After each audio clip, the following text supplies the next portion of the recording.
So there are really kind of three issues that we're, weaving together here. Like one is cholesterol, LDL cholesterol, and the risk of heart disease. That discussion is relevant to this. But if you, let's just say if you did want to get more linoleic acid, more PUFAs in your diet, I would say that that's a valid individual decision. I don't think that the evidence is definitive one way or the other that lowering LDL is a good or bad idea in every situation. It can vary based on your age, risk factors. Do you have a diagnosis of cardiovascular disease? Do you have it in your family? All of these things should go in at the individual level. What I would suggest is that, more is not always better, particularly when we're talking about these highly processed seed oils. So when you're consuming a large amount of just, essentially highly purified omega-6 fats, you're missing out on a lot of other nutrients that you could get from foods like, nuts, seeds. So if I personally, if I made the decision, I want to increase my omega-6 intake, I wouldn't be doing it with soybean oil or corn oil. I would be doing it by eating more nuts and seeds. So that's a valid decision that someone could make. I think when we look at seed oils specifically, it's often tied into this cholesterol issue, but it's not the only way to potentially lower your cholesterol or even, raise your, and by the way, you can lower your processed carbohydrate intake too, and lower your cholesterol. Yeah, Um, isn't it 80% genetic? I think I read it's a highly genetic component, cholesterol levels and how your body synthesizes it and processes it.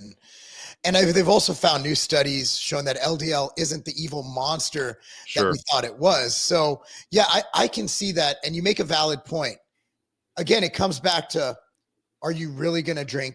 Are you going to to get corn oil? You're not going to drink it. You got to eat it. And that's usually used in highly processed foods. It's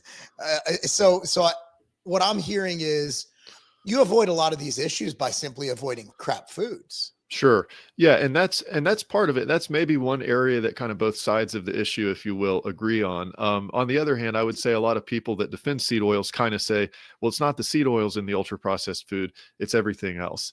The interesting stat, that I would raise there is that during the 20th century, um, you know, average intakes of like added sugars and cereal flours did not substantially increase, whereas intakes of seed oils obviously did. That was sort of due to, both this diet heart hypothesis from Ansel Keys saying, eat more seed oils to lower your cholesterol, but primarily it was due to cost because seed oils are just so expensive that if you're a, UPF ultra processed food company looking to maximize your profits, you're looking for the cheapest ingredients. You're Mhm. not doing that because you think, hey, like we're doing a good thing here by frying our chips in soybean oil. Now, something that you said, Mark, that I think is really interesting that we could dig in a little bit deeper here, since it seems like your audience is interested in the science. You had kind of mentioned intakes of linoleic acid being associated with certain outcomes, and let's add Mhm. to that observational studies that look at Yep. Strictly biomarker. Yeah, observational studies. I mean, these are usually done by survey. So, I yep, mean, take it for what it's worth, right? Like it's a survey collection, and it's basically just complete correlative data. right. I mean, so take it for what it's worth. No, for sure. Yeah. And I think the kind of pro seed oil camp relies really heavily on this observational data. It doesn't mean it's wrong. It doesn't mean we should just say like it's total garbage, ignore it. But I kind of want to give some context here. So the most common way of assessing intake is what's called a food frequency questionnaire, or FFQ. So in other words, it's like, hey, Mark, let me look at your diet log, your food log here. But it's not quite that good. It's more like if I said, Mark, what did you eat in the last 24 hours? And let me extrapolate that out to the last year of your life. But also keeping in mind that most people don't pay as much attention to what they eat. Different brands of food that someone could eat, like, oh, I ate breakfast cereal, I ate a bag of potato chips, I cooked Mm. a salmon fillet at home. These all have kind of, standardized entries in a food frequency questionnaire. The interesting thing is that it's actually pretty hard to accurately measure someone's seed oil intake, of common seed oils like soybean oil, corn oil, canola oil from a questionnaire like this. There have been a couple of studies that looked at validating the amount of omega-6 polyunsaturated fats that you can actually um, glean from a food frequency questionnaire. One way of doing it is you compare it to biomarkers. So you say, we're going to see how well this response set correlates to how much omega-6 fat is in your plasma, or we're going to actually weigh the food that you eat and then ask you about it to figure out how accurate your responses are. And the correlation that you can derive from these food frequency questionnaires varies from an R value of about 0.39, which is like a 16% positive correlation. You take that R value and square it, and you say it associates positively by about 16%. That's a pretty weak correlation. I think when you use the weighted, when you're actually weighing the foods that people eat and then asking about them and then just running the numbers, the correlation is closer to 9 or 10%.